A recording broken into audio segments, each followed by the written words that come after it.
दोस्तों नमस्कार, ये है मार्गदर्शन फॉर सिविल सर्विसेज। मैं अनुराग चौधरी। दोस्तों आज की वीडियो में हम चालू करेंगे TGT, PGT, LT grade, government inter college प्रवक्ता, गवर्नमेंट डिग्री कॉलेज, उच्चतर शिक्षा असिस्टेंट प्रोफेसर और नेट जेआरएफ के लिए भूगोल का अत्यंत ही महत्वपूर्ण टॉपिक भूगोल के प्रमुख संकल्पनाएं एवं सिद्धांत।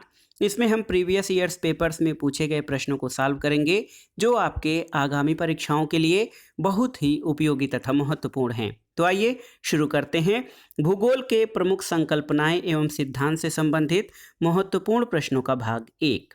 दोस्तों आज की वीडियो का पहला प्रश्न है, देखिए, वातावरणीय निश्चयवाद की अवधारणा का मुख्य अधिवक्ता कौन था, आपको बताना है।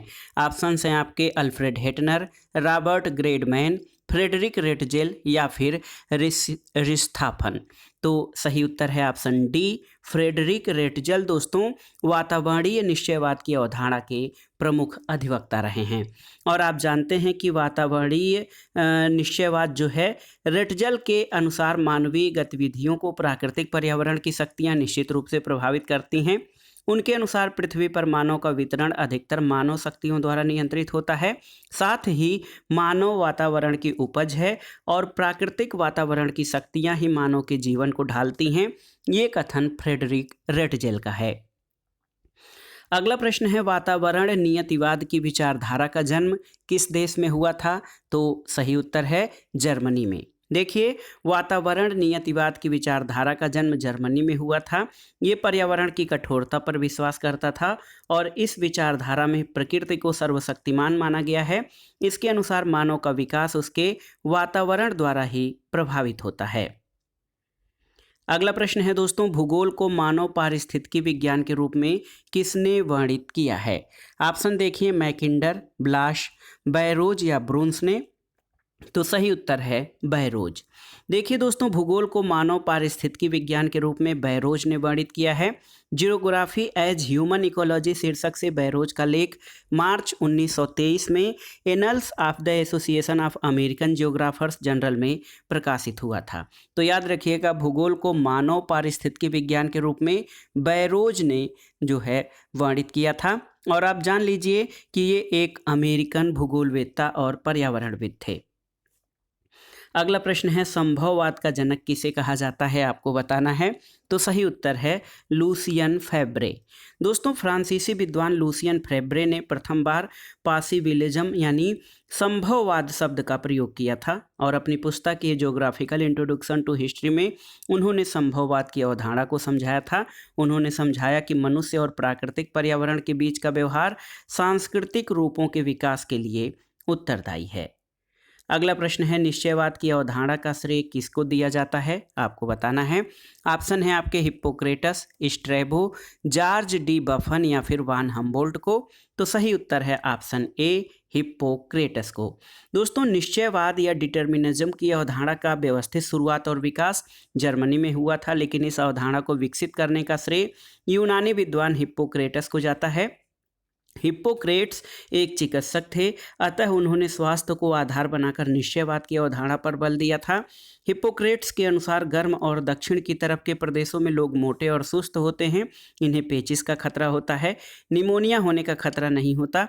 उत्तर की तरफ इसका उल्टा असर होता है। पहाड़ी प्रदेश उद्यमी और जंगी लोगों को जन्म देता है और जलवायु जो हमेशा एक समान रहती है आलस्य लाती है, लेकिन एक अस्थिर जलवायु शरीर और मन दोनों को श्रमसाध्य बनाती है। अगला प्रश्न है, निम्नलिखित में से किस विद्वान ने प्रत्यक्षवाद के प्रसंग को प्रतिपादित किया था, आपको बताना है। तो देखिए, इसमें आपको बताना है कि किस विद्वान ने दोस्तों प्रत्यक्षवाद के प्रसंग को प्रतिपादित किया था। ऑप्शन देखिए, Auguste Comte, David Harvey, R N Beck या यू फी तुआन। तो सही उत्तर है दोस्तों आगस्ट काम्टे। आप जानते हैं कि प्रत्यक्षवाद के प्रसंग को आगस्ट काम्टे ने प्रतिपादित किया था और बीज रूप में प्रत्यक्षवाद कुछ प्राचीन विचारकों की शिक्षा में विद्यमान था, लेकिन इसे एक दर्शन शाखा देने का श्रेय आगस्ट काम्टे को जाता है। अगला प्रश्न है, निम्नलिखित विद्वानों में कौन निश्चयवाद का समर्थक नहीं था? E C Semple, Friedrich Ratzel, Carl Ritter या फिर एल फेब्रे। तो सही उत्तर हो जाएगा दोस्तों एलफेब्रे। देखिए, निश्चयवाद की अवधारणा की व्यवस्थित शुरुआत और विकास जर्मनी में हुआ था, लेकिन इस अवधारणा को विकसित करने का श्रेय यूनानी विद्वान हिप्पोक्रेटस को जाता है। ई सी सैम्पुल, फ्रेडरिक रेटजेल और कार्ल रिटर निश्चयवाद के समर्थक हैं, जबकि एलफेब्रे संभववाद के प्रवर्तक हैं या समर्थक हैं। तो याद रखिएगा, एलफेब्रे निश्चयवाद के समर्थक नहीं बल्कि संभववाद के समर्थक थे। अगला प्रश्न है दोस्तों, आप देख सकते हैं निम्नलिखित में से कौन निश्चयवाद का प्रबल समर्थक था, आपको बताना है। तो उत्तर हो जाएगा दोस्तों एल्सवर्थ हंटिंगटन। देखिए, ऑप्शन ए आपका सही उत्तर है। एल्सवर्थ हंटिंगटन दोस्तों एक अमेरिकी भूगोलवेत्ता थे और निश्चयवाद के प्रबल समर्थक थे। वो मानव जीवन पर जलवायु के प्रभाव को प्रदर्शित करने के लिए जाने जाते हैं और वर्ष 1915 में प्रकाशित अपनी पुस्तक सभ्यता और जलवायु, देखिए सिविलाइजेशन एंड क्लाइमेट पुस्तक एल्सवर्थ हंटिंगटन द्वारा लिखी गई है और इस पुस्तक में उन्होंने दृढ़तापूर्वक कहा कि मानव सभ्यताओं के विकास उत्साहवर्धक मौसम के क्षेत्र में ही हो सकता है। अगला प्रश्न है दोस्तों, ग्रिफिथ टेलर का संबंध किससे है? देखिए, संभववाद से, नव निश्चयवाद से, प्रसंभववाद से या निश्चयवाद से? तो सही उत्तर है ऑप्शन बी, नव निश्चयवाद से। देखिए दोस्तों, ग्रिफिथ टेलर का संबंध नव निश्चयवाद से है। इसे रुको और जाओ निश्चयवाद भी कहा जाता है और इसके संस्थापक ग्रिफिथ टेलर हैं। तो याद रखिएगा, ग्रिफिथ टेलर का संबंध नव निश्चयवाद से है। अगला प्रश्न है, रुको और जाओ यानी स्टॉप एंड गो निश्चयवाद की संकल्पना किसके द्वारा प्रतिपादित किया गया था? तो आप जानते हैं, ग्रिफिथ टेलर के द्वारा रुको और जाओ निश्चयवाद की संकल्पना का प्रतिपादन किया गया था। अगला प्रश्न है, निम्नलिखित विधियों में कौन सी विधि कार्ल रिटर को मान्य नहीं थी? ऑप्शन देखिए, निगमनात्मक, आगमनात्मक, तुलनात्मक या ऐतिहासिक? तो सही उत्तर है ऑप्शन बी, आगमनात्मक। देखिए, कार्ल रिटर ने भौगोलिक अध्ययन के लिए इन विधियों को अपनाया। पहला निगमनात्मक विधि, आनुभविक विधि, तुलनात्मक विधि, ऐतिहासिक विधि, विश्लेषण और संश्लेषण विधि और मानचित्रण विधि। इसलिए स्पष्ट है कि कार्ल रिटर को अध्ययन की आगमनात्मक विधि मान्य नहीं थी। ऑप्शन बी आपका सही उत्तर है। अगला प्रश्न है दोस्तों, सूची 1 को सूची 2 के साथ सुमेलित करिए और दिए गए कूट से सही उत्तर का चयन करिए। सूची 1 में आपके भूगोलविद हैं और सूची 2 में उनकी राष्ट्रीयता है। देखिए, रेटजेल, तो रेटजेल दोस्तों जर्मनी के निवासी थे। सैम्पुल आप जान लीजिए कि संयुक्त राज्य अमेरिका के। डेडले स्टैम्प जो हैं ये आपके ग्रेट ब्रिटेन के रहने वाले थे और ब्लास फ्रांस के रहने वाले थे। तो आप देख लीजिए सही मिलान क्या हो जाएगा। सही मिलान आपका हो जाएगा दोस्तों 4, 3, 2 और 1, यानी ऑप्शन सी आपका सही उत्तर है। अगला प्रश्न है, निम्नलिखित में से कौन एक सुमेलित है, आपको बताना है। ईसी सैम्पुल ब्रिटेन, कार्ल सावर संयुक्त राज्य अमेरिका, WM डेविस जर्मनी और पीटर हैगेट फ्रांस। तो केवल एक सुमेलित है, कार्ल सावर संयुक्त राज्य अमेरिका से संबंधित हैं। दोस्तों, कार्ल सावर, ईसी सैम्पुल, WM डेविस ये तीनों ही संयुक्त राज्य अमेरिका से संबंधित हैं। पीटर हैगेट ये ब्रिटिश भूगोलवेत्ता थे, तो ये पीटर हैगेट भी नहीं हैं। ईसी सैम्पुल, कार्ल सावर और WM डेविस ये तीनों ही संयुक्त राज्य अमेरिका के भूगोलवेत्ता रहे हैं। अगले प्रश्न पर आते हैं दोस्तों, सूची 1 का सूची 2 से सुमेलन कराइए और दिए गए कूट से सही उत्तर का चयन कीजिए। इसमें आप देख सकते हैं कि निश्चयवाद एफ रेटजेल द्वारा प्रतिपादित किया गया था। निश्चयवाद की अवधारणा। संभववाद जे ब्रून्स जो हैं संभववाद के विचारक हैं। नव निश्चयवाद जी ट्रेलर यानी ग्रिफिथ टेलर द्वारा प्रतिपादित किया गया। और प्रसाम्यवाद जो है दोस्तों OH के स्पेट यानी पहला। तो ये सही सुमेलन आपका हो जाएगा। आप देख सकते हैं कि ये जो सुमेलन है आपका ऑप्शन ए से मैच करता है। ऑप्शन ए जो है 2, 3, 4 और 1 है। अगला प्रश्न है, सूची 1 का सूची 2 से सुमेलन कीजिए और दिए गए कूट से सही उत्तर का चयन कीजिए। सूची 1 में मानव वातावरण संबंध और सूची 2 में भूगोलविदों को दर्शाया गया है। देखिए, संभववाद इसका जो है भूगोलविद संभववाद ब्लाश हैं जो कि फ्रांसीसी विचारक हैं। निश्चयवाद रेटजेल से संबंधित हैं। वैज्ञानिक निश्चयवाद जो है ये ग्रिफिथ टेलर हैं और क्रियात्मक संभववाद जी टैथम। तो इस तरह से आपका सही सुमेलन हो जाएगा 3, 4, 1 और 2। तो देखिए ऑप्शन सी आपका सही उत्तर है। अगला प्रश्न है दोस्तों कि दिए गए 4 भूगोल के चिंतन फलक रहे हैं, उन्हें सही कालानुक्रम में यानी पुराने से नए में व्यवस्थित कीजिए और नीचे दिए गए कूट से अपने उत्तर का चयन कीजिए। इसमें नव निश्चयवाद, भूवैज्ञानिक वैन्यासिक संगठन, मानवतापरक भूगोल और क्षेत्रीय विभेदीकरण है। तो देखिए ये जो चिंतन फलक है पुराने से नए में, सबसे पहले आएगा आपका नव निश्चयवाद, ये आपका पहले नंबर पे आएगा। दूसरे पे क्षेत्रीय विभेदीकरण आएगा और तीसरे नंबर पर भूवैन्यासिक संगठन आएगा। चौथे नंबर पर मानवतापरक भूगोल। तो आप देख सकते हैं 1, 4, 2 और 3। तो 1, 4, 2 और 3 ऑप्शन डी आपका सही उत्तर हो जाएगा। भूगोल के चारों चिंतन फलक का पुराने से नया क्रम। दोस्तों अब आइए अगले प्रश्न पर आते हैं। आप देख सकते हैं अगर जो थोड़ा सा व्याख्या देखें तो नव निश्चयवाद की अवधारणा को ऑस्ट्रेलियाई भूगोलवेत्ता ग्रिफिथ टेलर ने 1920 में सामने रखा। भूवैन्यासिक संगठन की अवधारणा पर जे टैफे द्वारा 1974 में बल दिया गया। मानवतापरक भूगोल पर 1976 में पहला लेख ई फू तुआन के द्वारा प्रकाशित किया गया और क्षेत्रीय विभेदीकरण शब्द को वर्ष 1939 में रिचर्ड हार्टशोर्न ने गढ़ा था। अगला प्रश्न है दोस्तों भूगोल में द्वैतवाद की अवधारणा के सर्वप्रथम जन्मदाता कौन है? तो सही उत्तर हो जाएगा वारेनियस। याद रखिएगा वारेनियस को क्रमबद्ध भूगोल का जनक कहा जाता है और वारेनियस प्रथम विद्वान था जिसने क्रमबद्ध और प्रादेशिक भूगोल की द्वैतता की आधारशिला रखी और यहीं से भूगोल में द्वैतवाद की अवधारणा का जन्म हुआ। इसलिए वारेनियस को भूगोल में द्वैतवाद की अवधारणा का सर्वप्रथम जन्मदाता कहा जाता है। अगला प्रश्न है दोस्तों देखिए भूगोल की प्रकृति में द्वैतवाद निम्न में से किस में है आपको बताना है। तो सही उत्तर हो जाएगा प्रादेशिक और क्रमबद्ध भूगोल में। देखिए भूगोल की प्रकृति में द्वैतवाद 4 तत्वों में परिलक्षित होता है। ये है सामान्य भूगोल और प्रादेशिक भूगोल में, भौतिक भूगोल और मानव भूगोल में, ऐतिहासिक भूगोल और समकालीन भूगोल में। इसके अलावा औपचारिक स्थलीय स्थितियां और फलक सूचक कार्यपरक अवस्थितियों में। तो याद रखिएगा जो ऑप्शंस हैं इनमें से प्रादेशिक और क्रमबद्ध भूगोल जो है ये सही है, जिसमें भूगोल की प्रकृति में द्वैतवाद परिलक्षित होता है।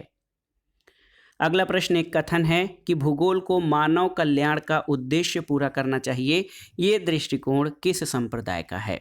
तो उत्तर है क्रांतिकारी समुदाय। देखिए ऑप्शन डी आपका सही उत्तर हो जाएगा। भूगोल को मानव कल्याण का उद्देश्य पूरा करना चाहिए, ये दृष्टिकोण क्रांतिकारी संप्रदाय का है और मात्रात्मक क्रांति और स्थानिक विश्लेषण विरुद्ध प्रतिक्रिया के रूप में 1970 के दशक में अतिवादी भूगोल का विकास हुआ था। तो याद रखिएगा भूगोल को मानव कल्याण का उद्देश्य पूरा करना चाहिए, ये क्रांतिकारी संप्रदाय का दृष्टिकोण है। अगला प्रश्न है निम्नलिखित में से कौन सा युग्म सही नहीं है? देखिए नियतिवाद हंटिंगटन सही है, संभववाद लेफेब्रे सही है, नवनियतिवाद ग्रिफिथ टेलर ये भी सही है और पर्यावरण कारकवाद अल्फ्रेड हेटनर ये आपका सही नहीं है। तो सही उत्तर आपका हो जाएगा ऑप्शन डी। नियतिवाद के प्रबल समर्थकों में हंटिंगटन थे, संभववाद के समर्थक फेब्रे और नवनियतिवाद के जनक ग्रिफिथ टेलर थे। लेकिन हेटनर जो हैं दोस्तों ये एक भौतिक और प्रादेशिक भूगोलवेत्ता थे। तो इस तरह से पर्यावरण कारकवाद जो है ये अल्फ्रेड हेटनर से संबंधित नहीं है। अब आइए दोस्तों आप देख लेते हैं अगले प्रश्न पर कि वातावरण निश्चयवाद की पुष्टि में किसने लिखा है कि मनुष्य पृथ्वी तल की उपज है। यानी वातावरण निश्चयवाद की पुष्टि में ये कथन किसका है कि मनुष्य पृथ्वी तल की उपज है? तो उत्तर है सैंपुल। सैंपुल वातावरण निश्चयवाद की संस्थापक थीं। उन्होंने वातावरण निश्चयवाद की पुष्टि में लिखा है कि मनुष्य पृथ्वी तल की उपज है। इसका अभिप्राय केवल इतना ही नहीं है कि वह पृथ्वी की संतान है। अब आइए अगले प्रश्न पर भूगोल में संभववाद यानी पॉसिबिलिज्म की अवधारणा का विकास, जन्म और विकास किस देश में हुआ? ऑप्शन देखिए जर्मनी, फ्रांस, अमेरिका या फिर ब्रिटेन में। तो सही उत्तर है फ्रांस में। दोस्तों भूगोल में संभववाद की विचारधारा का जन्म और विकास फ्रांस में हुआ था, इसलिए इसे भूगोल की फ्रांसीसी विचारधारा भी कहते हैं। अब आइए अगले प्रश्न पर किस विचारधारा संप्रदाय ने सर्वप्रथम संभववाद शब्द विकसित किया था? तो सही उत्तर क्या हो जाएगा दोस्तों? सही उत्तर हो जाएगा भूगोल का फ्रांसीसी संप्रदाय जो है, इसने सबसे पहले संभववाद की विचारधारा को विकसित किया था। अगला प्रश्न है, निम्नलिखित में किसने भूगोल में संभववाद की संकल्पना को प्रतिपादित किया? आपको बताना है। C.W. क्रिस्टालर, कार्ल ओ सावर, E. हंटिंगटन या विडाल डी लाब्लाश?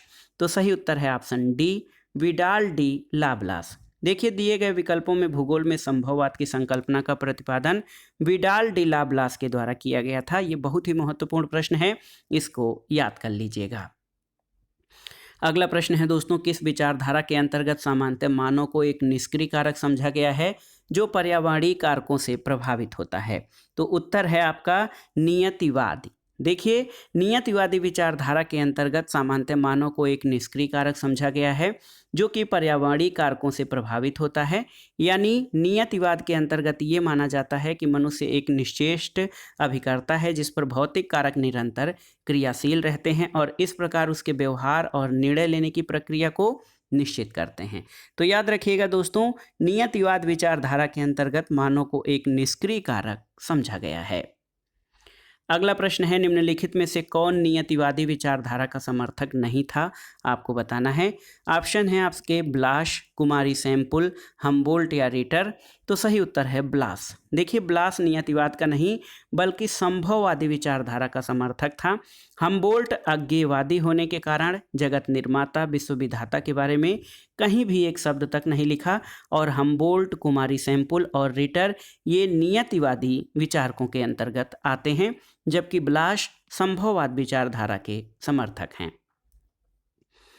अगला प्रश्न है दोस्तों, निम्नलिखित में से कौन सा युग्म सही सुमेलित नहीं है? पेश संकल्पना, विडाल डी लाब्लाश सही है। रुको और जाओ निश्चयवाद, ग्रिफिथ टेलर ये भी सही है। लेब्रेंस राम, फ्रेडरिक रेटजल सही है। व्यवहारवाद, इमैनुअल कांट ये आपका सही नहीं है। दोस्तों भूगोल में बिहेवियरलिज्म यानी व्यवहारवाद का प्रारंभ 1960 में बोलपर्ट के प्रयास से हुआ था, इमैनुअल कांट के नहीं। तो ऑप्शन डी आपका सही सुमेलित नहीं है और यही आपका सही उत्तर हो जाएगा।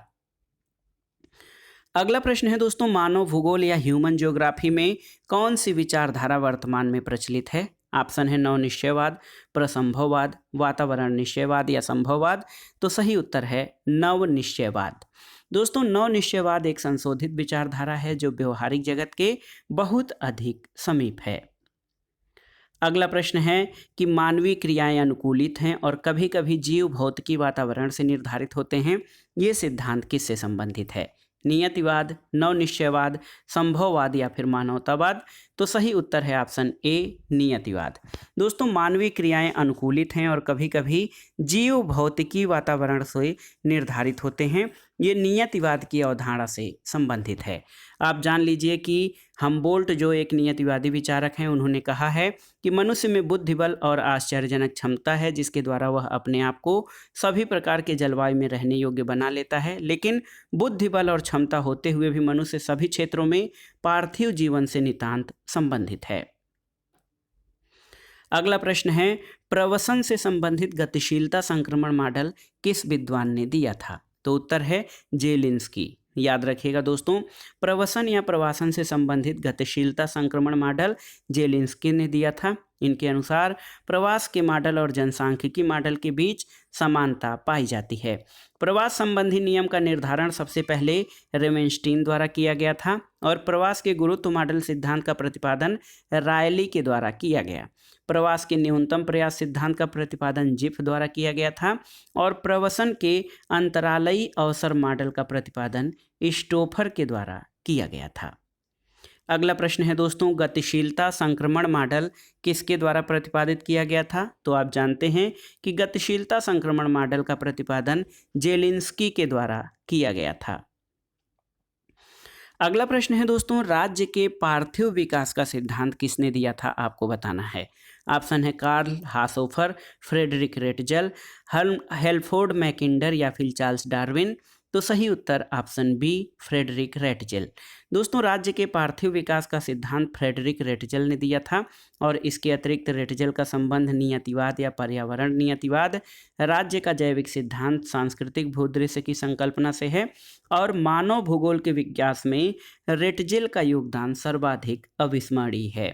तो याद रखिएगा, राज्य के पार्थिव विकास का सिद्धांत फ्रेडरिक रेटजल के द्वारा दिया गया था। अगला प्रश्न है, निम्न में से किसने राज्य का जैव सिद्धांत प्रतिपादित किया? तो सही उत्तर है रेटजल ने। रेटजल ने राज्य का जैव सिद्धांत प्रतिपादित किया और उनका ये सिद्धांत लिब्रे सोयम के नाम से प्रसिद्ध है।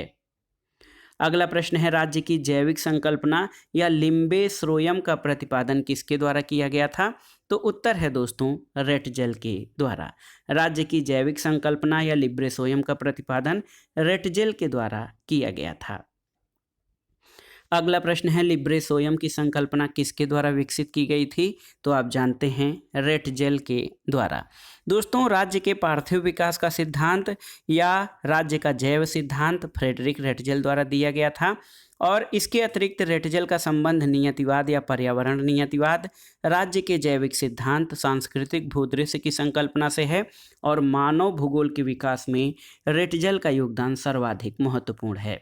देखिए ये प्रश्न बहुत ही महत्वपूर्ण है, बार बार परीक्षाओं में आया है कि किसने लिम्बे श्रोयम की अवधारणा का प्रतिपादन किया। तो लिम्बे श्रोयम जो है ये जैव सिद्धांत या जिसको कहा जाए राज्य की जैविक संकल्पना, इसको लिम्बे श्रोयम कहा जाता है। और ऑस्ट्रेलियन उपन्यासकार स्टीफन ज्वेग लिम्बे श्रोयम की अवधारणा का श्रेय कार्ल हासोफर को देते हैं, जबकि लिम्बे श्रोयम पद को जर्मन भूगोलवेत्ता फ्रेडरिक रेटजल ने गढ़ा था। तो सही उत्तर क्या हो जाएगा दोस्तों? यहाँ पर लिम्बे श्रोयम की संकल्पना अगर जो हम देखें तो कार्ल हासोफर होगा, लेकिन आप जान लीजिए कि जब कार्ल हासोफर ऑप्शन में नहीं रहेंगे तो इसका सही उत्तर रेटजल होगा। अगला प्रश्न है, निम्नलिखित में से किस भूगोलवेत्ता ने भूदृश्य आकारिकी की संकल्पना प्रस्तुत की थी? तो उत्तर क्या है दोस्तों? उत्तर है भूदृश्य आकारिकी जो है द मॉर्फोलॉजी ऑफ लैंडस्केप, ये सावर के द्वारा प्रतिपादित किया गया। सावर एक अमेरिकी भूगोलवेत्ता रहे हैं और कार्ल आर्टविन सावर इनका पूरा नाम था। इन्होंने द भूदृश्य आकारिकी की संकल्पना प्रस्तुत की थी। तो याद रखिएगा, भूदृश्य आकारिकी सावर के द्वारा प्रतिपादित किया गया था। अगला प्रश्न है, निम्नलिखित में से किसने सांस्कृतिक भूदृश्य की संकल्पना प्रस्तुत की? आपको बताना है सावर, हैगेट, ऑगस्ट काम्टे और रेटजल। तो सही उत्तर है सावर। देखिए दोस्तों, सांस्कृतिक भूदृश्य की संकल्पना का प्रतिपादन सावर के द्वारा किया गया था। अगले प्रश्न पर आते हैं, सूची 1 का सूची 2 से मिलान कीजिए और दिए गए कूट से सही उत्तर का चयन कीजिए। सूची 1 में अर्थशास्त्री और सूची 2 में सिद्धांतों को वर्णित किया गया है। देखिए W.S. जेवेंस ने सूर्य के धब्बों का सिद्धांत दिया था, ए का दूसरा हो जाएगा। हायक के द्वारा अतिनिवेश का सिद्धांत प्रस्तुत किया गया था, बी का तीसरा हो जाएगा। J.R. हिक्स ने गुणक त्वरक अंतरक्रिया का सिद्धांत दिया और हार्ट्रे ने मौद्रिक सिद्धांत का प्रतिपादन किया था। तो सही उत्तर हो जाएगा 2, 3, 4 और 1। ऑप्शन देखते हैं, ऑप्शन ए 2, 3, 4 और 1 आपका सही सुमेलित है। अगला प्रश्न है दोस्तों, निम्नलिखित को सुमेलित कीजिए और दिए गए कूट से सही उत्तर का चयन कीजिए। देखिए इसमें विद्वान और विचार तथा संकल्पना दिए गए हैं। विद्वानों में कार्ल सावर ने भूदृश्यावली यानी लैंडस्केप का प्रतिपादन किया। अल्फ्रेड हेटनर के द्वारा क्षेत्रीय विज्ञान का प्रतिपादन किया गया। पीटर हैगेट ने अवस्थैतिक विश्लेषण का सिद्धांत दिया और विलियम मॉरिस डेविस ने अपर्दन चक्र का सिद्धांत प्रतिपादित किया है। तो आप सही सुमेलन देख सकते हैं 3, 4, 2 और 1। तो यहाँ पर देखिए 3, 4, 2 और 1 ऑप्शन सी आपका सही उत्तर है। अगले प्रश्न पर आते हैं दोस्तों, विश्व सामरिक परिदृष्टि से संबंधित उपांत क्षेत्र संकल्पना किसके द्वारा प्रतिपादित किया गया था? ये बहुत ही महत्वपूर्ण प्रश्न है, बार बार परीक्षाओं में आया है कि सामरिक परिदृष्टि से संबंधित जो उपांत क्षेत्र संकल्पना है ये किसके द्वारा प्रतिपादित किया गया था? ऑप्शन है Fairgrieve, Spykman, De Seversky या कोहेन। तो सही उत्तर है दोस्तों, देखिए स्पाइकमैन द्वारा। विश्व सामरिक परिदृश्य से संबंधित उपांत क्षेत्र या रिमलैंड की संकल्पना जो है, इसको इंग्लिश में ज़्यादा लोग अच्छे से जानते होंगे रिमलैंड, लेकिन इसका हिंदी उपांत क्षेत्र होता है। इसका प्रतिपादन प्रसिद्ध सामरिक भूगोलवेत्ता स्पाइकमैन के द्वारा किया गया था और स्पाइकमैन के रिमलैंड का विस्तार मैकिंडर के हार्टलैंड के बाहर यानी आंतरिक अर्धचंद्र में था।